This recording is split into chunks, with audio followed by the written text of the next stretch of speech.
Welcome back to episode 36 of the XboxNorth podcast. We have a special guest this week, Hamsolo, with us today.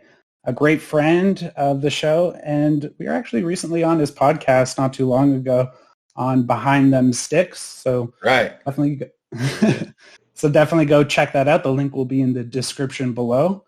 But this week we talk about the potential return of Scalebound, and the delays keep on coming with Suicide Squad getting pushed back to 2023. We also get into Dying Light 2 reviews and Bungie staying in the news with a full reveal of the Witch Queen expansion. All this and much more on this week's episode of the Xbox North podcast. But please, like this podcast, share it if you can, and subscribe. But Dan, how you doing, buddy? How are things? Oh, not too bad. Been, just chipping away at DayZ some more. It's definitely not a long-standing game. Like, you can't expect like your game to just stay the way it is. Our buddy Ryan and I have we finally got like a homestead, and we tried out getting a car. We got it almost all the way home until I broke the engine. It's very hard to fucking drive in that game. Yeah, that game sounds like it's pretty brutal. Did you ever play that game, Ham? DayZ? Yeah, it wasn't for me. Like, it just wasn't for me. I am very picky when it comes to zombie games because there seems to be so many of them. And just the way that it kind of, I mean, it was really cool, the amount of monsters that are running and when you look outside and see like just the hordes, like that to me was like amazing in that game. But I didn't really like the combat system that much. So like for me it was just kind of a pass, but like if somebody was like, yo man, I need another person to play, I'd hop back in and check it out again, but like it's very similar to like Left 4 Dead. To me. So I think I don't like Left 4 Dead. The different I think there's like World War Z might be the one you're thinking of, because DayZ is just like survival game. Oh, DayZ is the big like sand. Yeah, it's where it's like there's like a beach that you can run down, and you start off usually on the beach, and then you got to like grab some stuff and hopefully not get like, so too that cold one's or like sick. like a crafting game where it's almost kind of like an Ark. Yeah, almost like a really intense with zombies. Yeah. Okay, I played that. I picked up that game one time. It was okay. I didn't have a problem with it. I thought it was I thought it was the other game, because the other game it just was just too arcadey feeling for me. I know which one you're talking about. I think it's World War Z. I can't remember exactly. Yeah, it's like third person as well. Yeah, definitely. And they were trying to bank it on like the amount of zombies that were coming at you at the time and everything. Right. Yeah, I couldn't get down with that game. But the game that you're talking about, it's pretty fun because you can be with like a partner, and like you can go into houses and stuff like that. So I mean, I don't know a whole lot about that game. I know I just like ran around in the mountains and stuff like that. Like I didn't do a whole lot of meaningful things in there, but it was pretty neat. If I was playing with somebody that knew what they were doing, it would have probably been more fun. A huge amount. Is like my buddy kind of walked me through it, and like you die like 5 or 6 times trying to figure out how to play the game and make sure like, oh, you can't get too cold and you'll get sick, or like, oh, you go to cut up an animal, like if you're not wearing gloves then your hands get dirty and you need to wash them, otherwise you'll get sick.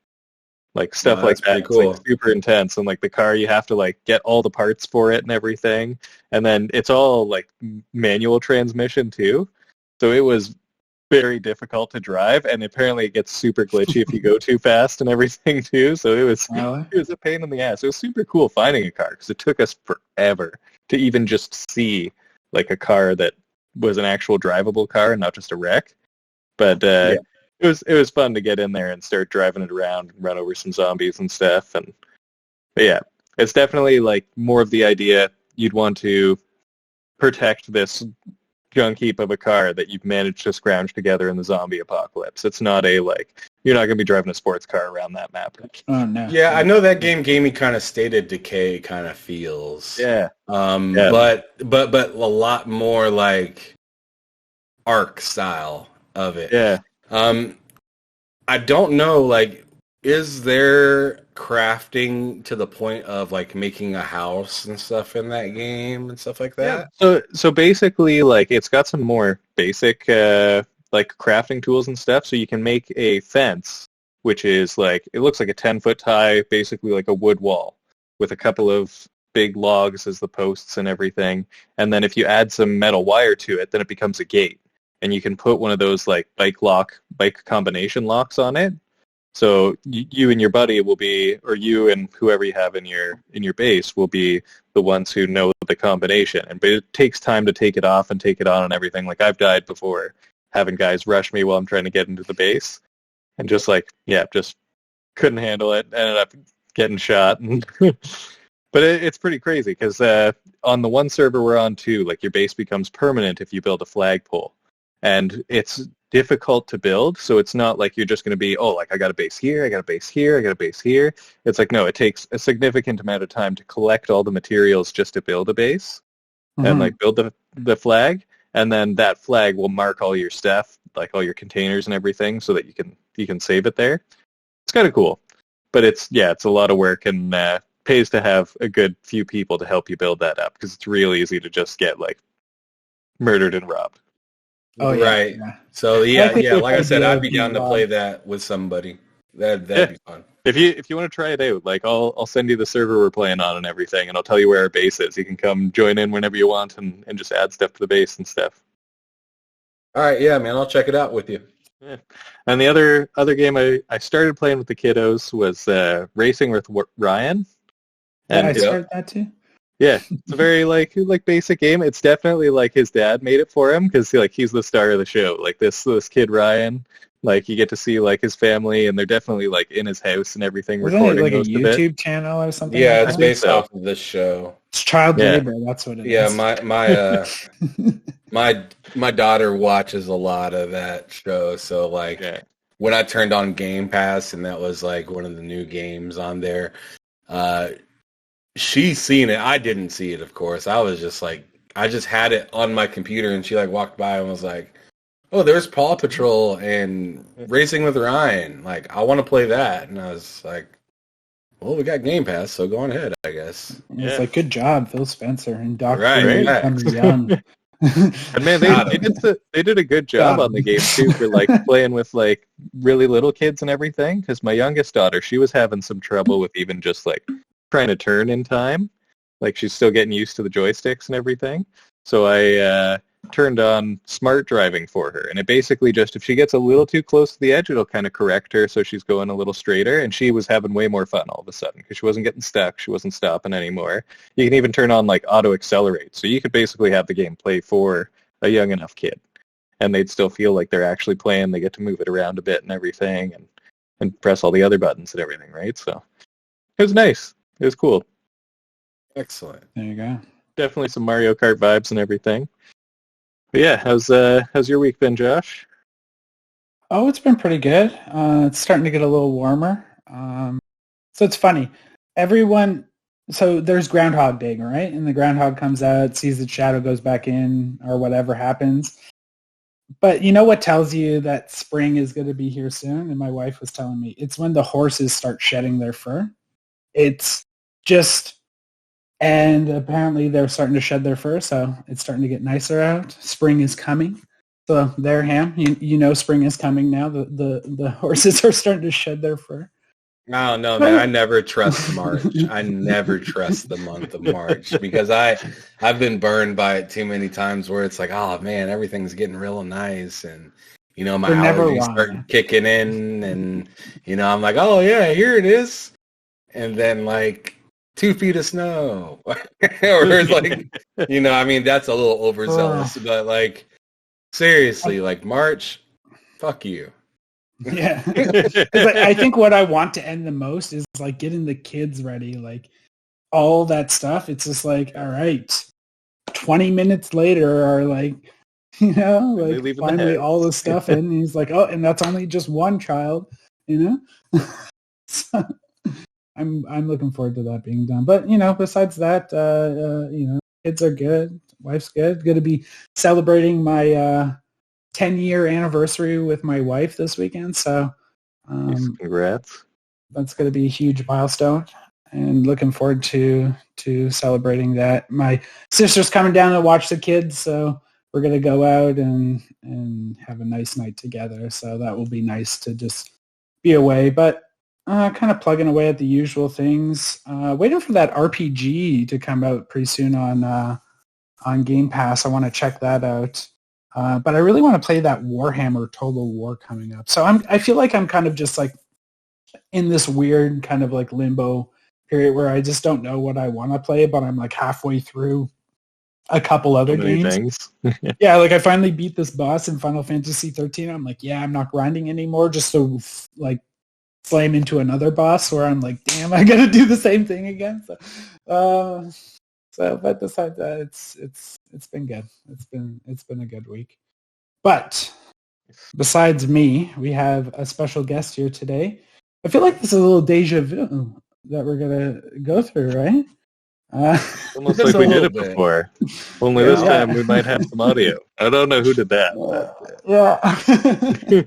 Right? Thank you very much for coming back after messed up the audio last time. Yeah, if you notice, we did announce that you were going to be on last week's show, but you were not there. Thank you. I just disappeared. So much for coming back. Yeah, no, he just disappeared. You know what? He ghosted us. It was super rude. Yeah. He was there in spirit. Yeah. But, we're just going to go through a couple like questions for you just so the kind of audience can get a little warmed up with you. And then we kind of just do our normal show together. Ham, for everyone who doesn't know you, let the people know who you are and where they can find you. All right, so I am Hamsolo, HAMSOLO05 Gaming. You can find me on Twitter, or if you like to check out content, you can also find me on YouTube. I do various different types of shows on there. The regular show that I do would be Behind Them Sticks. I actually had XboxNorth podcast on there a few weeks back. Fantastic. It was really fun. Learned a lot about them and what they're all about. You can find that show at TSWS Gaming. If you guys could do me a solid and put the link above. Yeah, we'll put the link. Yeah, we'll put the link. Because you might need your pen and paper to say that. But TSWS Gaming is where you'll be able to find the content that I provide to YouTube. But I absolutely love gaming. I like old games, new games. I'm not really into mobile gaming that much. I'm like, my first love is anyone Xbox. Really into mobile gaming? You're not a Candy Crush? You don't get your Candy Crush on, man? Like, come on. That's an Xbox exclusive. I wish I had time to do that. There is a really big mobile community with Call of Duty, though. Yeah. Like Call of Duty. There's a surprising amount of people. And PUBG, too. Like, there's a surprising amount of people. You can do, like... You can do, like, things, like contests to win money with, like, groups and whatnot. And I think that is pretty amazing. Yeah. And I'm really interested how with this, merger of, Activision and Xbox and, what they decide to do with, putting stuff into one spot. I'm wondering if that kind of stuff will be more accessible to people at home like it is for people with their phones to be able to compete and stuff like that instead of having to go to events or, I don't know. I figured there's going to be a way to make it a little easier, especially when there's money involved. People want to, do something to get people to spend their money. So I'm interested in how that's going to unfold. There's also been like a few different like phones released now that are just pure gaming phones. So like as much as I joke that like, yeah, who's into mobile gaming? It's like there's a big industry for it already. Yeah, and it's just growing. Yeah, at what point are we going to play? At what point are we going to be playing Call of Duty? Like I'm playing on Xbox versus somebody on their phone. Well, the funny thing that you say that is, well, today Samsung announced their new S22, and it runs the Snapdragon Series 8 Gen 1. It's some outrageous name for it. But apparently the architecture of that chip is like the same kind of architect that's in like the Xbox Series X and PlayStation 5. So potentially, based off software and how good you can program to that hardware, we could potentially get some like insane looking stuff. Like remember that tech demo for Unreal Engine on iPhone like 5 or something, or like 4 back in the day, and it looked like outrageously good. Like I couldn't even believe how amazing it looked for that. So I can't imagine what they can do with these new mobile processors and stuff. It's going to be amazing, man.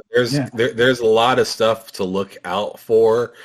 I mean, think about it. Like, I have a video on my other YouTube channel of me playing Nier Automata, right? On xCloud, but I have my phone casted to my TV. Yeah. So I'm playing on my TV through my phone, and I was able to do that at my house, and then I took it over to my mom's house in Nebraska and did the exact same thing on her TV, and I was just like, man, like, you couldn't do that just a few months ago. Like, you could do the... you could do the thing the phone casting and stuff. Yeah, you could do the where you're playing on your own console, but it had to be like on standby and stuff like that. Yeah. And that was fairly finicky and rough to work with because of all that communication that had to happen. But now all you got to do is just have decent internet, and you can just hop on Xbox Game Pass, and soon they're gonna have Call of Duty on there, and Diablo 4, man. Yeah. Like, could you imagine playing, Diablo on your phone with somebody else on PC? Like, yes, we think this is like cool to do with like Stardew Valley, right? Yeah. Now, yeah. Oh, Diablo is going to be super powerful. I really wish now that we're doing like cloud-based stuff and it's scaling between the two like TV screens, I wish your interfaces would scale.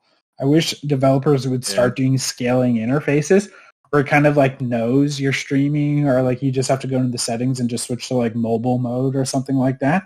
It just gives you just like a bigger, like a bigger interface. But yeah, no, go check out his information. It will be linked, so don't worry about that, but we'll make sure it's down there for you. But my next question for you is, what was the first console that got you into gaming, and what was the game attached to that console that made you love that console? So that console would be the Sega Genesis. And I was very attached to that console. Yes. And my Genesis was a little extra ghetto because I had to put books behind it to prop it up so the AC adapter would keep it on. Nice. Yeah. So like if somebody walked in the room and like hit my controller, which all controllers recorded then. Oh yeah. If it nudged my Sega, I lost everything. So I was very, very particular about the stress was the way real. people come into my room and stuff like that. Yeah. Like, don't be coming in here hot. It's like that's when I experienced my first panic attack as like a young child. That's why I invested in a lot of duct tape and just wrap that whole thing up, tie down that cable. The first game that gripped me was actually this right here. Boom. Not sure if you can see it. Road Rash. Road Rash 2.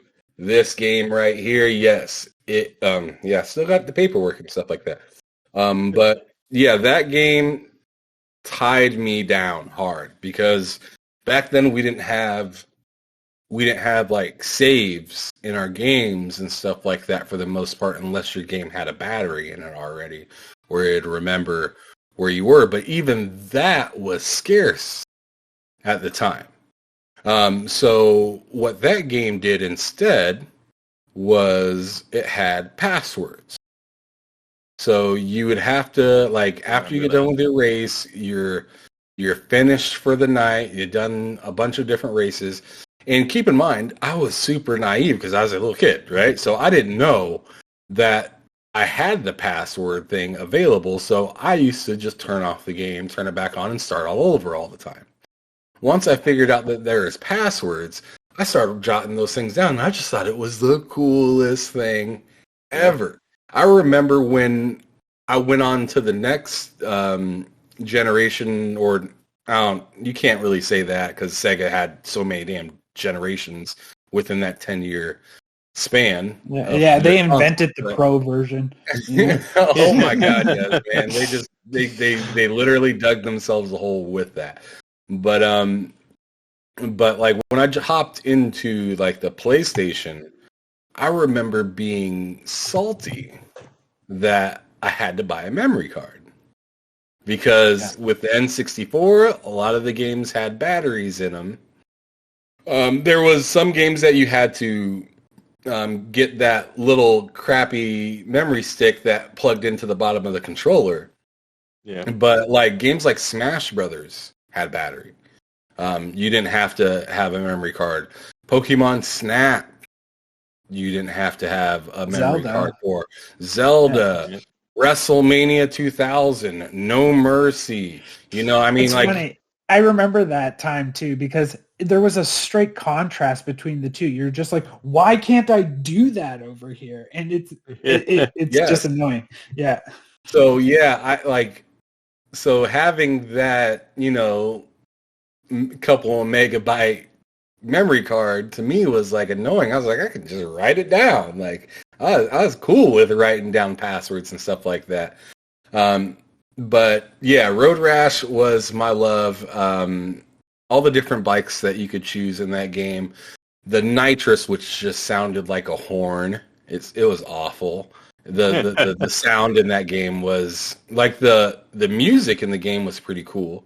But the sound when you did your nitrous was just awful. But that game kept me playing and playing and playing. I mean, shout out also to Streets of Rage, which was an awesome game. Yeah. Justice League was dope. X-Men was dope. Greatest Heavyweight Fighters. I mean, Sonic, obviously. But I mean, I can keep going on and on and on. I don't know if you remember this game, Bugsby. Bugsby, no. Yeah, Bugsby was like... Was that the Cliffy B game? Or no, sorry, I'm thinking that Cliffy B game, the bunny where he's like a green bunny. What is that? No, this one was like an orange, like cat looking thing. And it was a total side-scrolling platformer. But it was pretty cool. I never had that, but I remember the advertising and stuff for it. Toe Jam and Earl too, man. I love that game. Shout out to the Genesis creating the stack-on-stack cartridge. Sonic and Knuckles, yeah. Sonic and Knuckles, right? It was like it's like we're gonna sell you an expansion for this game, and it's you plug your literal, like you plug the cartridge literally right into the expansion, like.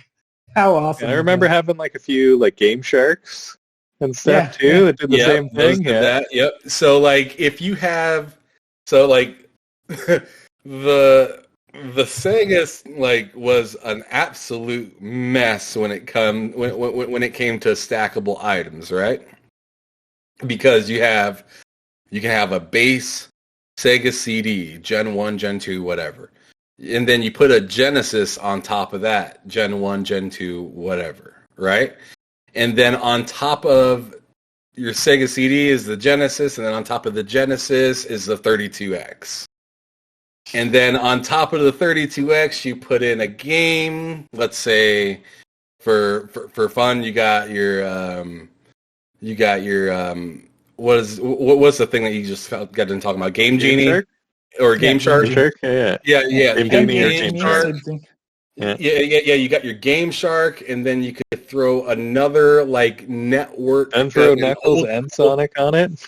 They had an old network kind of thing where you could play online too. Your mom walks into your room, you're like, "What is that thing in front of you?" Yeah, you just have like, you have the Mom's just looking at her electric bill, just like, what the hell? The Game Shark with the network thing, with the Sonic and Knuckles thing, with another Sonic on top of that. Like, it was like you could have like a 12-piece game, like right in front of you. And the funny thing is like you could take that 4 or 5 stack game piece, take it out, and slam it into your Sega Nomad and play it on the go. But I don't know who would want to balance that sucker. Remember the Game Gear too? Oh yeah, the Game Gear was dope. Gear was the great. Nomad was the GOAT. The Nomad was the Game Gear. GOAT. I love the Game Gear. Yeah. All right, well, my game I would say for that would definitely be probably like Sonic and Knuckles for that thing. But man, the Genesis was just the cooler console. In my opinion, at the time, it was black. It had the cool like angled controller. The whole marketing was about. They were just like, no, not Nintendo. Oh, their advertising. Yeah, their advertising was spot on too. It spoke to boys. Yeah. It's like, if you want to be soft, go on ahead and play your Nintendo. But if you want to be a man and actually have blood in your Mortal Kombat game, then come on over to Sega, because Nintendo has green goop that comes out of people in Mortal Kombat. Yeah, wasn't their slogan something like "When Nintendo don't, then Sega do"? Yeah, something like that. No, we do what Nintendo. Nintendo. We do what Nintendo. Yeah. I think that's what it was. That's exactly what it was. Yes, that's awesome. All right. So for my next question for you, we're talking about memories and stuff. What's your favorite memory playing a video game? So I have a couple of them. They're both with a lot of different people, because I'm a social gamer. I like to game with people. And even when I'm playing single player, I kind of like being like in a party chat and just chatting it up with some people or whatnot. Sometimes I participate, and sometimes I'm just listening to what the hell people are saying, because I don't know. I'm not always willing to talk, but I like the background noise. I like that static. Like hearing something.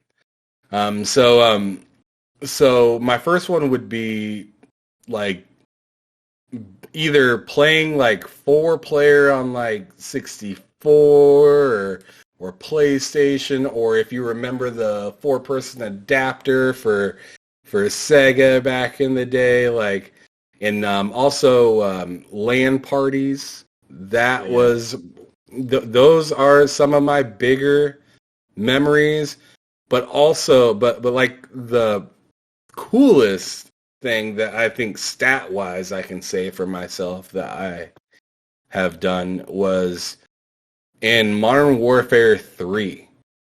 Me and 2 other buddies were playing 3v3 because they had a playlist in Modern Warfare 3 where you could play 1v1, 2v2, or 3v3. I always liked playing either 2v2 or 3v3.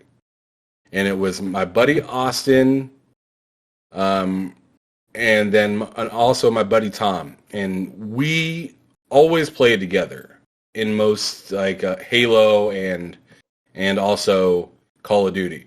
But we'd always usually play just team deathmatch. But then when they came out with the 2v2, 3v3 and all that stuff, we got together and we played a couple matches, and we're like, man, this is really fun. Like, because we know how each other play.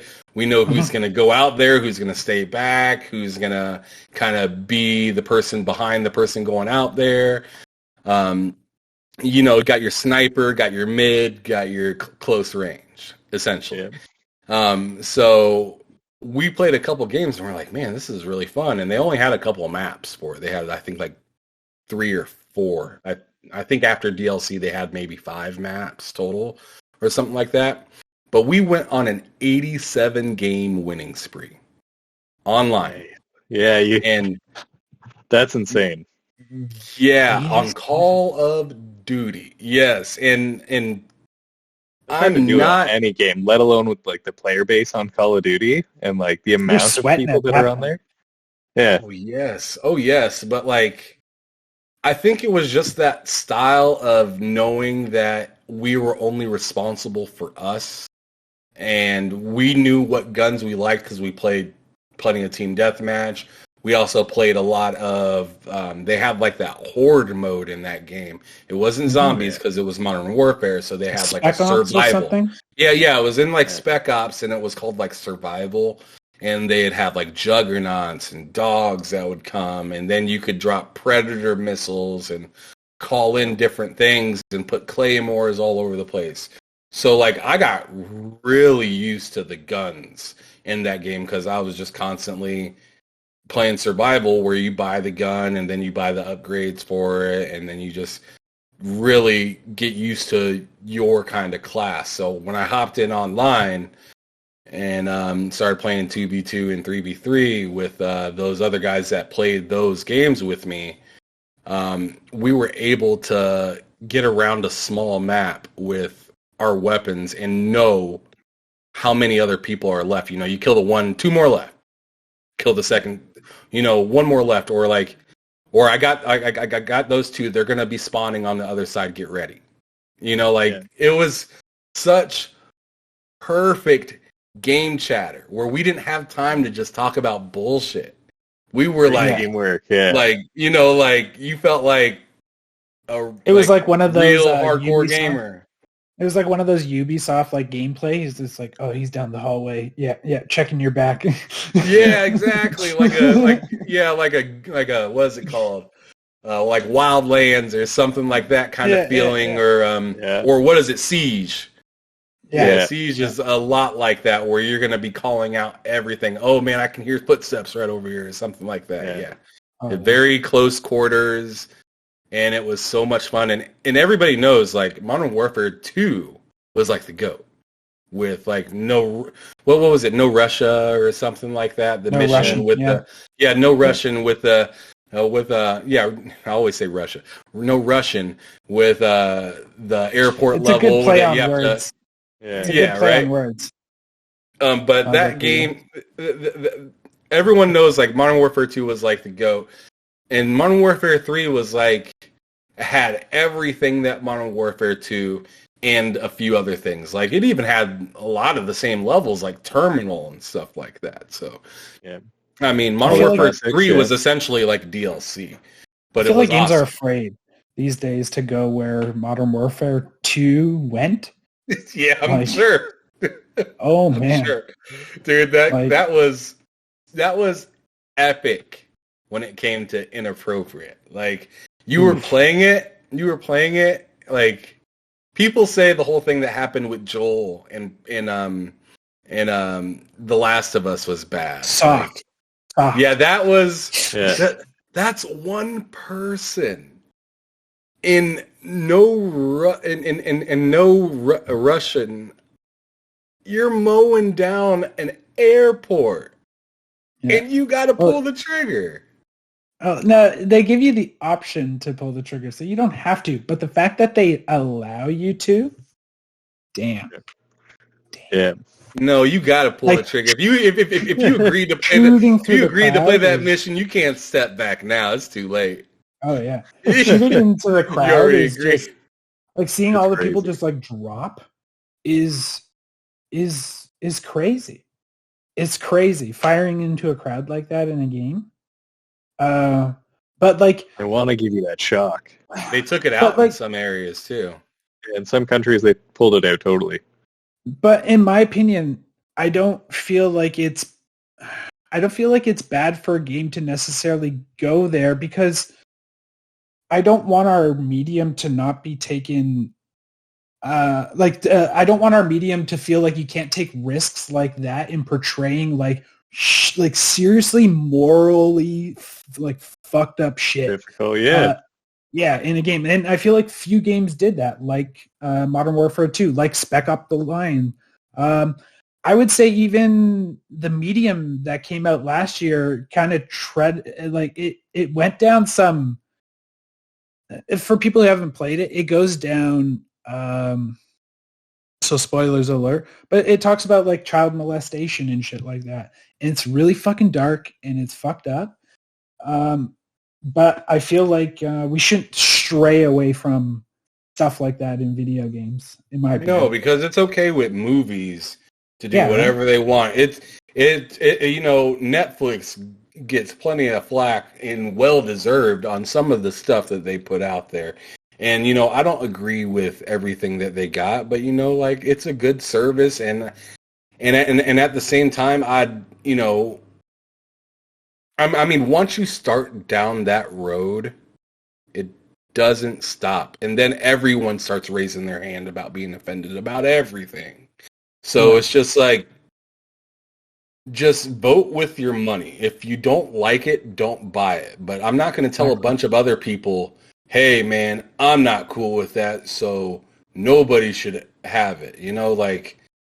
Yeah. I mean, there are clearly lines that shouldn't be crossed, but when you're talking about something that's fiction and it's not like completely derogatory to somebody's religion, faith, or ideology of life, it's just like, wow, that was awful.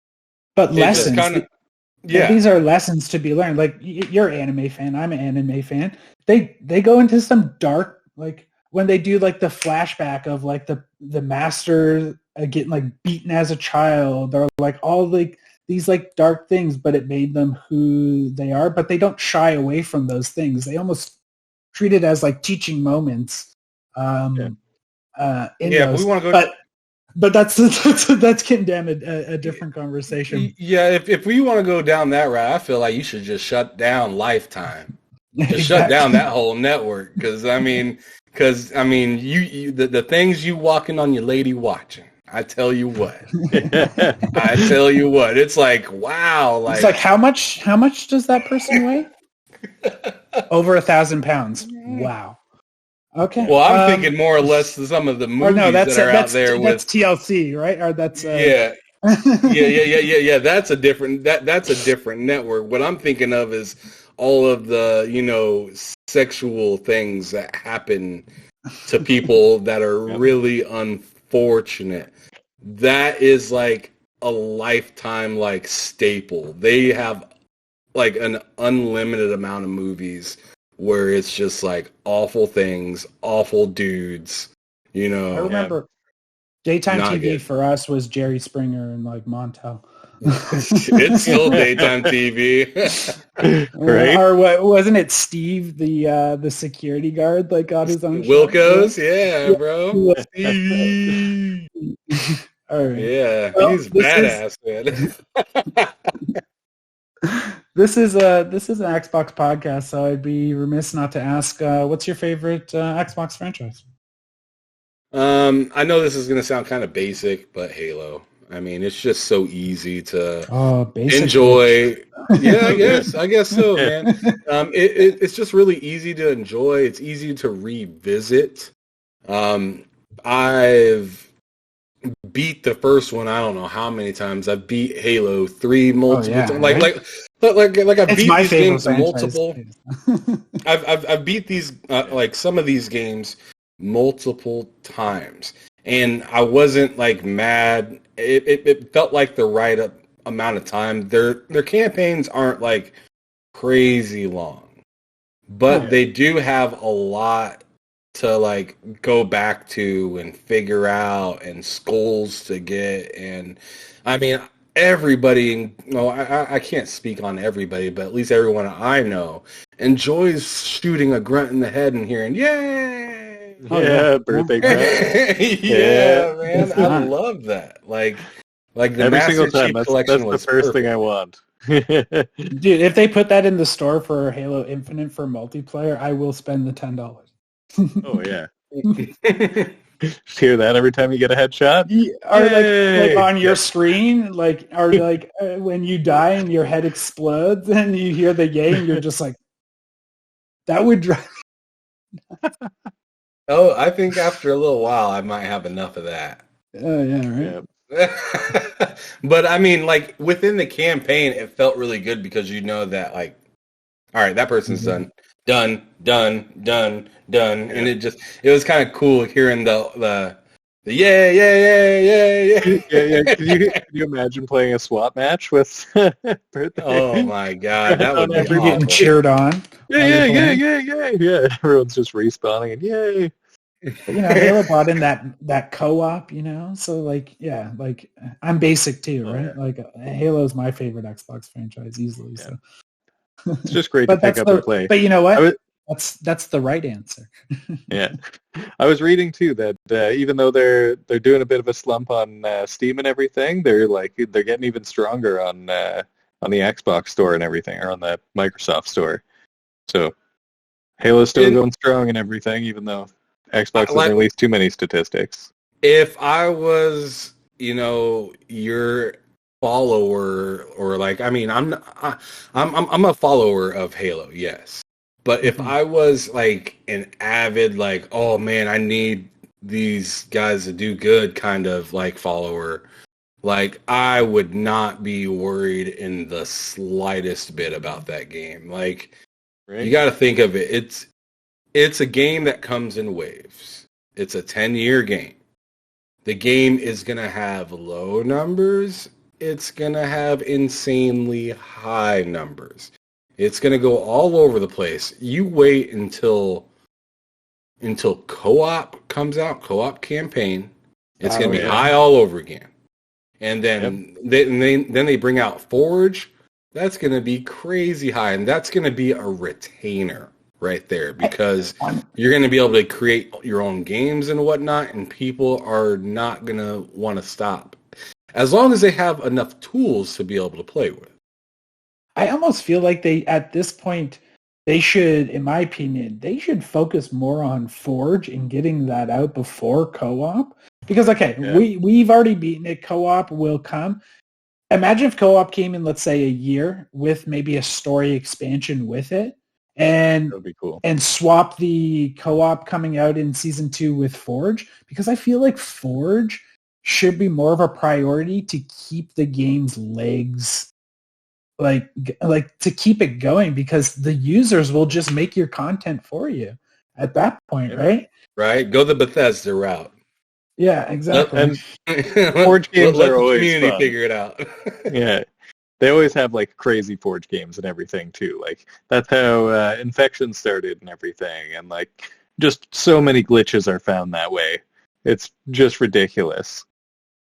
I think when they come out with Battle Royale with it, I think it's going to be like, remember Halo 3 ODST? It was still Halo 3's gameplay, but you were an ODST, so they just kind of tweaked things a little bit.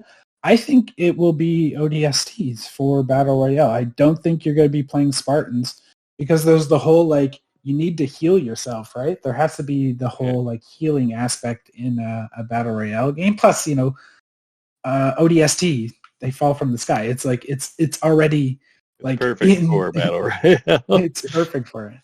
But Halo has so much potential, so I'm not surprised it's your favorite franchise. It's mine too.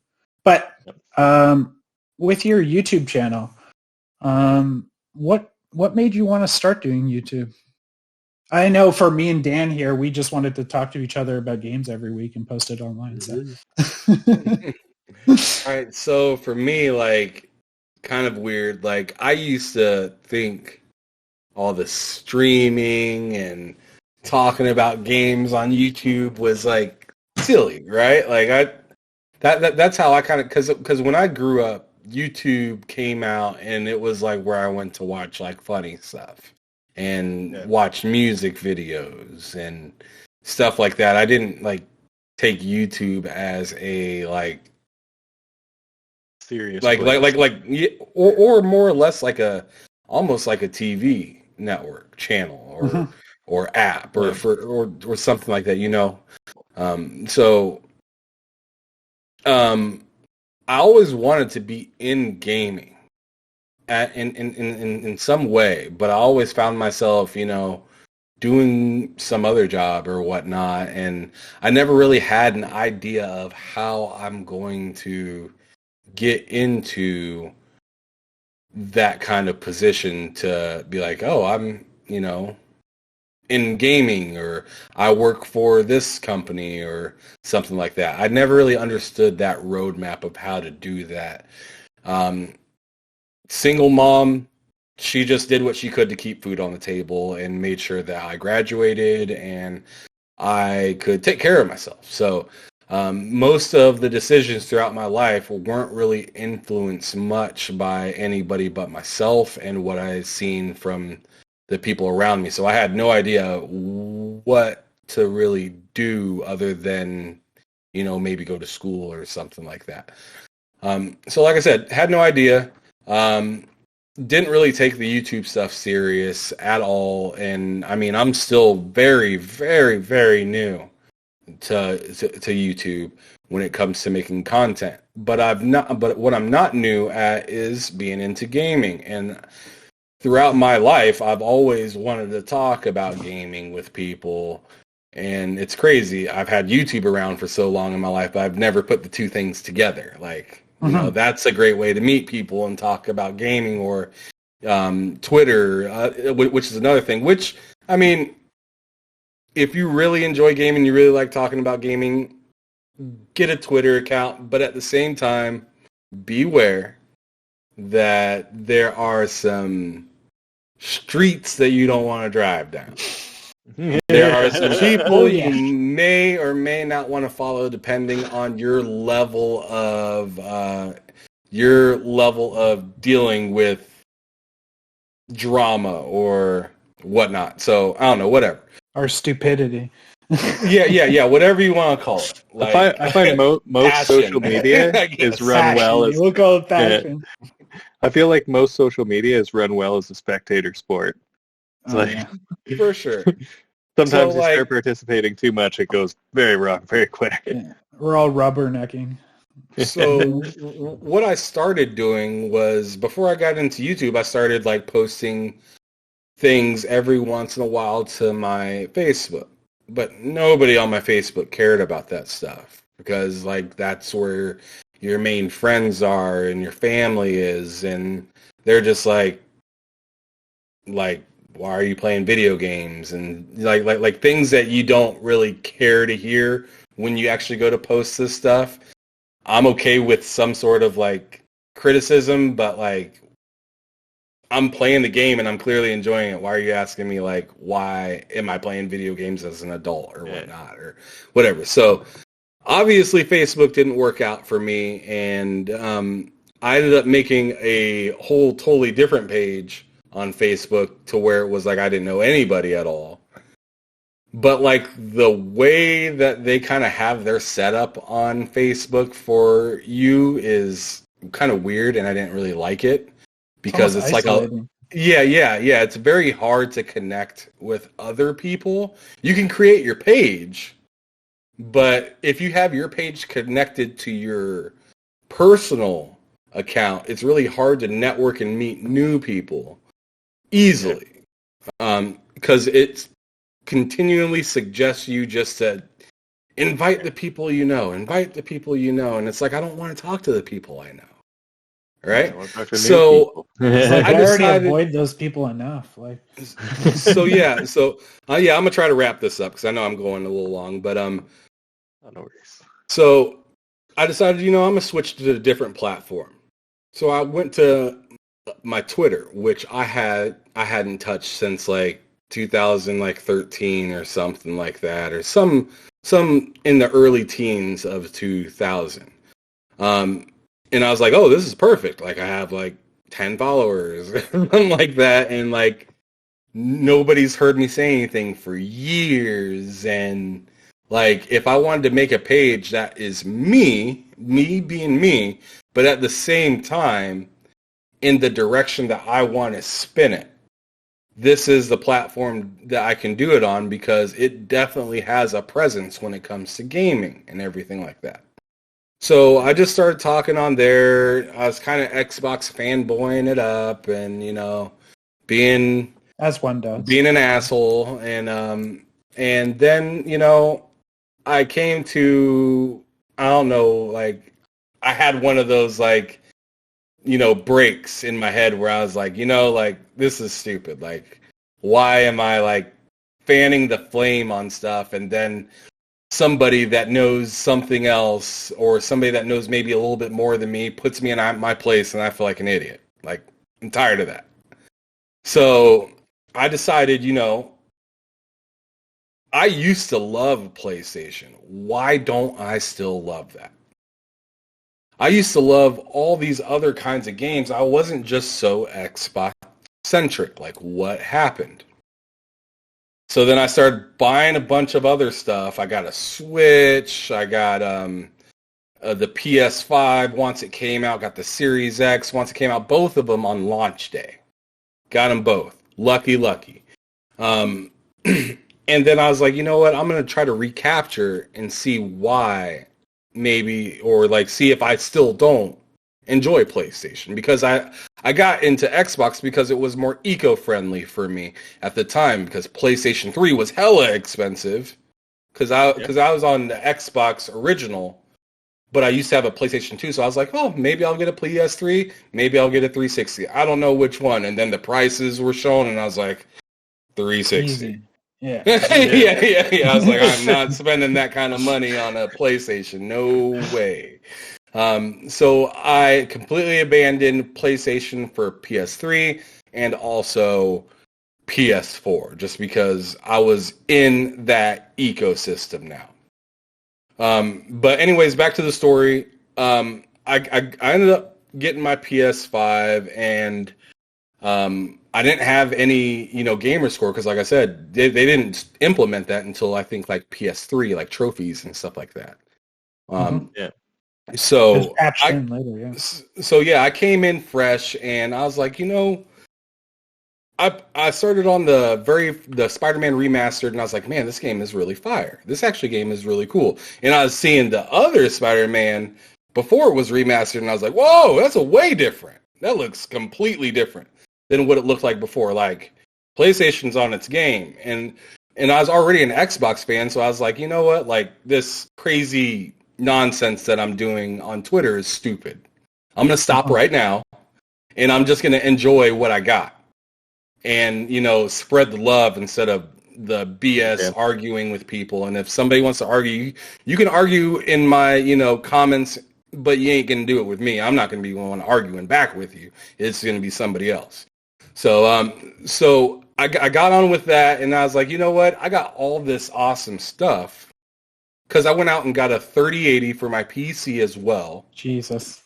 Yeah, man. I mean, I was just spending money, because I was just like, like, I want to get into gaming hard this generation. I don't want anything to stop me. I'm not going to have a PlayStation exclusive stop me from being able to play PlayStation. I'm not going to have a dope PC game that comes out, or a Steam VR deal. Because Steam always has awesome sales, and I'm always hearing about people getting good games off of Steam, and Steam Epic does have badass sales, yeah, and stuff like that. So I'm just like, man, like, I want some of these cheap games. Your backlog must be just outrageous. Oh, it's dumb. It is outlandish. It's embarrassing. I feel that. It's absolutely embarrassing. It's like, do I buy this? But your backlog's looking at you. You're like, I buy it. Especially on PC, like when you can just get a pack of like 30 games all at once. It's like, what? Like, why don't I? It's on sale, and then you buy it. Right? You're like, when do I have time to play any of these? Let alone. It's funny. I recovered my Steam account the other day, and I'm looking at all the games. I'm like, why do I have all the? I'm like, oh yeah, I bought like this like crazy pack. Yeah, a while I feel ago. like the Humble Bundle or something. They're like, I know I have a Myst bundle, so I have like all the Myst games, including like there's like online version, there's like a couple of newer versions. I'm pretty sure they're working on or have completed by now a VR version. I played that game, I remember, when I was really young with like my grandpa. So so yeah, I got all the consoles and stuff like that. Got my PC, and I was just like, like I have all this awesome stuff, but I still don't have anybody to talk to. Like other than my folks on the on Xbox Live. So I was like, I've always wanted to be into gaming, like actually in the gaming sphere, like the conversation. Yeah, I wanted to be, part of the conversation. I wanted to be able to, talk to people, whether big, small, or whatever. Like, I just want to be available to chat about this stuff, and I want to have a platform where I can be heard, reached, and also seen. So I decided, like, fuck it. I'm getting into YouTube. I'm going to try it out. I threw out a couple videos that I was like super nervous in, and I got some awesome encouragement from King David from Iron Lord's podcast. Nice. I just messaged him one day, just randomly, and I was just like, bro, like I'm thinking about getting into making content. Do you have any suggestions? And his suggestions at first was just do it. Doesn't matter. You're going to suck at first. It is what it is. We've all been there. Just make sure that each time you level up a little bit, and also make sure that you start getting the proper equipment. And then he is like, I'm actually going to forward you to somebody else. And he forwarded me to Lord Attic. And Lord Attic talked to me, and he's like, well, I can already see you have this issue, and this issue. So I need you to go out and get a good headset, get an actual mic, not one that you're going to be talking to through the headset, and make sure you got a good camera, which I still need to get. I still need to get a good camera. And also make sure that... He said the same thing that David said. Make sure that you level up a little bit each time to give people, A, a reason to come back, and B, a reason to attract new viewers. Make a check. Don't forget to check the audio. Yeah. Also, little things like stuff that. like that. So, and then bottom line, he was just like, and then last of all, just do it. Just keep doing it and keep doing it, and you'll find your place. And I ended up hitting up Matt Likes Games, which he has his own YouTube channel. Really great guy. Big into Halo. Really big into Halo. And Arcane. He loves Arcane as a studio. But he was my first episode of Behind Them Sticks. And if you look at that first episode, and then you go to my most recent episode that I had with Slow-Mo Slapback, or Slow-Mo Backslap, excuse me, and Sentinel from Twitter. Those guys are awesome guys from Twitter. Sentinel, I need to learn a little bit more about him on the YouTube scene, but Slow-Mo has a lot of content. He's been doing the stuff for a while, and he's also been in like the Basement Radio podcast and whatnot. I don't remember the whole acronym for that, but I've got to interview awesome people, including XboxNorth, K Mega, Wilmy Hood, Plume Network. Plume Network was on there as well. Tim Dog, Randall Thor 19. I mean, I've had some really good guests. Twan, which is a person I had on recently. He's big into retro games.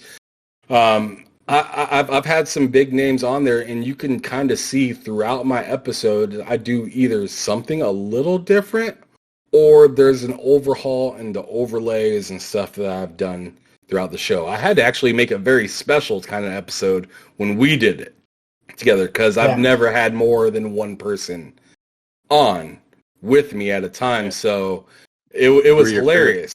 It was hilarious because we were in a Zoom call, and whenever I'm in a Zoom call one-on-one, it's free to talk as long as you want. But I learned really quickly that if you use Zoom with one other person to make it 3 or more, that it changes your call to only 45 minutes. And it lets you know that. I just ignore things and hit go. I like to hit There's go. A few times we were watching that timer go down. I was like, oh. Yeah. So watch that timer. But so the editing for that video, I'm sure there's a lot of people that look at like YouTube videos and they're just like, oh, I can do that. Oh, that's not hard. Oh, that's, whatever. It's just a few things, the software that do it for you. No. When you go to like record an episode and then edit it later, there is a lot of things that you got to do. And I tell you what, editing the Xbox North podcast one was one of my hardest ones because there were like 4 different clips. I had to figure out which one was which. I had to figure out when it stopped. And when we were actually, there was one video where we were talking about nothing for like 20 minutes. And we wasted like a third of that Zoom call. And it was like it was like the second or third video in. So it was like, man, it was I think that's when Dan was just like, oh, the nightmare. timer. Yeah, it was an editing nightmare. So if you watch that episode with Xbox North, you'll see some parts where the screen kind of does and like an effect or something like that. Or like the like a little bit of things will like shift to the side a little bit, and that's the next clip. Because I had to try to smoothly implement that the best that I could. The hardest part, getting it smooth. Yeah. Yes. So like there was, I'm serious. I probably worked on that specific project probably for like 5 or 6 hours.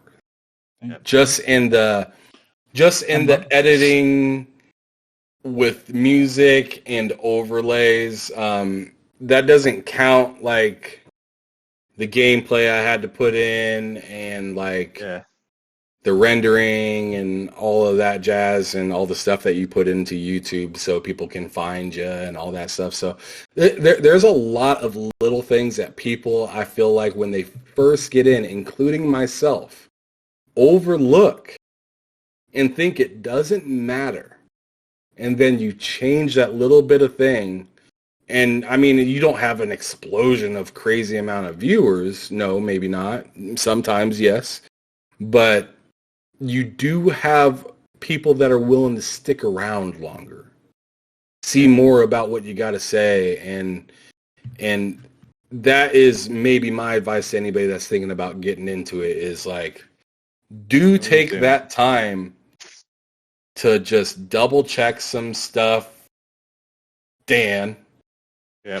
The more time you spend on it, absolutely. And then also make sure that you do the little things that are annoying. They suck, but it helps. And once you do it, it becomes habit, and you don't even think about it the next time. You just do it, and you're like, oh man, that used to take me 3 hours to do, but I'm doing it in 20 minutes now. Yeah. You just get better at it. Facts. All right. Well, I think we are going to get into more of the meat and potatoes of the show, right? Yeah, the news portion. This is actually more for you, Ham, because I think you're the only one who actually played this. But so this is a question for you.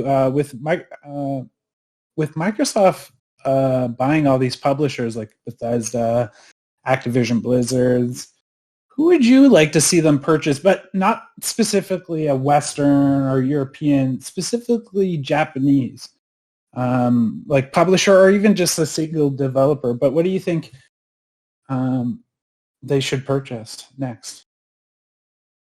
You know, this might bleed a little bit into another topic, but I think that they should make a purchase for Platinum Games. I feel like they should, since they want to work with us so bad. Oh, you want to work with us, don't you? I'm going to get you. Yeah, and you can't go anywhere this time. You can't leave. You can't leave us hanging. No. Like you're stuck with us. You have contractually obligated now. Yep, you got it. You cannot be like, oops, that went into near.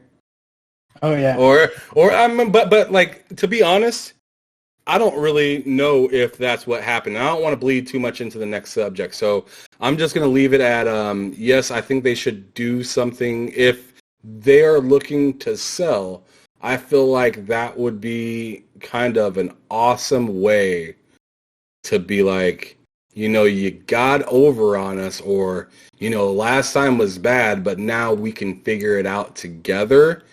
And with that happening, I feel like it'd be more attractive for other Japanese devs and publishers to maybe want to work with Xbox, because it's like, oh, well, I definitely want to get in while Phil's here because he seems like a pretty cool guy. Yeah, he got burnt on Scalebound last time, but he didn't give up on him. He decided to bring him in and show him the way that they wanted it to do, or the way they wanted to do it, and they gave them plenty of oversight with time because they have so much other stuff in development at the moment. So you don't have to rush them out there to do it. You don't have to be like, oh, you don't know how to use Unreal Engine? Well, what should we do? It's like, no, we already have a game coming out this month. We'll just push you guys a little bit further or something like that. Because if you look at it, after this year or next year, it's going to be like quarterly a fat game drops. What do you think of, like, so you know how they own Tango Gameworks, which they just showed off their Tokyo, what was it, Tokyo Wire or something like that? Ghostwire Tokyo? Ghostwire Tokyo. It looks pretty interesting, actually. I would find it interesting if they were like, look, Tango, we are going to separate you from Bethesda. You're not going to be part of Bethesda anymore. You will be your own entity in Japan, and you can take on studios like Platinum and make maybe their own publishing wing in Japan. I think that would be a really interesting idea. That would be really cool. That would be good. And make because them then it's like, because then you're like telling them to manage and like be willing to, it's a lot easier if you guys talk to them instead of us coming over there constantly and trying to figure out a relationship. Like, you guys already know some of these folks around here. You've worked with some of these folks. Yeah. You know how to work with them. You know how to, you just know what they like and you know what they don't like better than we probably do. I'm sure Xbox has a pretty solid relationship with, Capcom and Bandai and all these other companies and whatnot. But if you could have something that's already under the wing that knows what you like and they know what they like, then that's better, probably. Mm-hmm. And so I totally like that, because it's like, it's just a really good way to kind of merge things over more smoothly instead of being like, you're American now. Yeah, no, exactly. You're under the Bethesda Microsoft banner, right? Yeah, exactly. Still bring over the expertise and like the new tools and everything Microsoft's been working on, but let them roam free and, do what they do best. That's where I found, like, especially movies nowadays and everything too, like, it's just when you let the developer actually flow with what they want to create, it works out a whole lot better than trying to micromanage and throw everything on top when, like, oh, we want this added to it and this added to it. But you still got to meet the same deadline we decided, like, years ago. Well, I think they've learned from that by like look at some of their past projects, like what happened to Lionhead Studios with like the Fable series and just like other things under their belt. So I feel like they've definitely learned from that. But I think Platinum would be an interesting purchase for them. And I would like to see, that idea I was saying of Tango kind of just like taking on that role. For sure. Yeah, like I think just that by itself, like, you turn Tango into the like Japanese Liaison. dominant like liaison. And then if you brought in somebody like Platinum, it's like, all right, like you're Xbox Japan now. Like you are not Platinum anymore. Your name says Platinum, but you got the funding. But the caveat is there's no excuses now. There's none. I just want everything on Game Pass. Everything on Game Pass would be cool, but Just getting greedy. Yeah. I mean, at the same time, I understand where people come from with the physical thing, because, like, for instance, I got so like I said, I got a PS5. I got Uncharted 4. And if that was digital only, then I would have had to pay $50 for that game. But since I do have I have a disc drive version of it, I went up to the store and I bought Uncharted 4 for $7. And then PlayStation likes to charge people $10. And I was like, hell yeah, I'll get 2 games for $17. Yeah, sure. Easy. Yeah. Sure. It's like so everyone's buying the PS4 version of Horizon, the new one, just so they can upgrade for free and save the $10. Exactly. Yeah. So like I do want things to be more accessible in a subscription service digitally, but yes, I still want to be able to physically rip off a company. Why not, right? Hey man, they ain't paying my bills. No, dude, and they're all fine.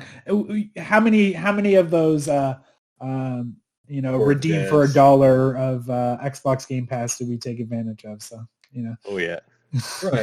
Right. I mean, come on now. I mean, everyone, the same people saying support the devs would have no problem going to the grocery store and grabbing a free cookie. Oh yeah. Support the bakery. Yeah. He's just like, did you really have to eat the grape? He's like, I had to know if the grapes are good. Like, right. Exactly.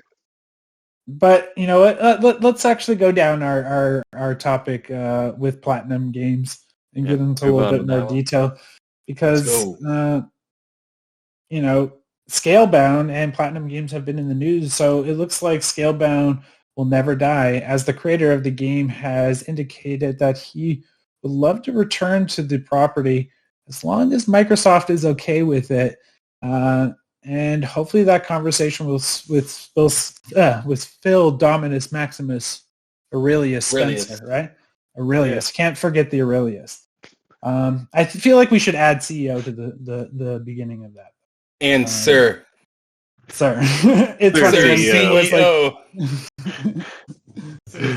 Yeah. He's like, in the end, you're going to be answering to me. And that's how it ends, right? But hopefully that conversation will happen. Like, okay, Scalebound. Ham, did you follow this game when it was in development? Not that much. I mean, really? I heard about it being in development, but at that time I was so sunk into other games that I just didn't really care. And plus, like, I'm not, like, huge on, like, down the line kind of things. Like, when you tell me, hey, something's coming in 2 or 3 years, I'm like, cool. Yep. They showed so much of it, though. Yeah. Sure. Yeah, they did. I mean, I went back for sure and looked at, like, what they had going on and whatnot, and it looked really cool. It looked amazing for, like, an Xbox One kind of game and whatnot. So I was excited and sad at the same time, because that's when I found out. I found out after it already happened about, like, what the game looked like and everything. Because like I said, I only heard about it when it was in like some sort of production, but I didn't really know much about it. But once I actually seen it, it was already dead. And I was like, damn, that would have been Everybody shows cool it like, check out whatnot. this cool game. And he's like, oh, when do I play? He's like, it's canceled. And he walks away. Never. Yeah, man. But yeah. Was there a question after that? Well, with Scalebound, yeah, no, it's more so like, did you were you excited for following it? Yeah. the development of it and like excited for it? I was personally I didn't know. following it quite a bit because I loved the that particular developer's games. Like he did Vanquish, he did Bayonetta, he did like the Devil May Cry games and stuff like that. Near. So you had this, yeah. So you had this very like almost Devil May Cry protagonist of the game. He had like these almost like Beats headphones on, and he was like yelling at his dragon, and your dragon's just like in the background, just like messing stuff up while you're fighting stuff, fighting like Devil May Cry style. So it was like this, like it looked like this open world online action RPG that it kind of seemed kind of ahead of its time because it looked like you could team up with other dragon riders as well. So the fact that they did put in so much work into the game, like look at the art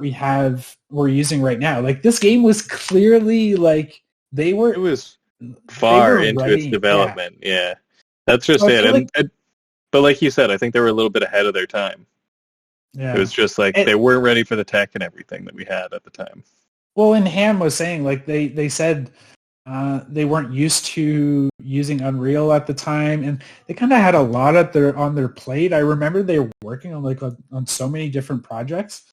So I feel like at that moment in their like let's say life cycle of their being developers as Platinum Games themselves, they're in a weird kind of growth period at that point. But I feel like now that they've had a lot of games under their belt, working with Nintendo, working with Square Enix, having their own properties, even, the troubled development of Bayonetta 3, it's taken forever, but the end product looked like it's going to be pretty solid. I feel like they understand how to focus themselves a lot more.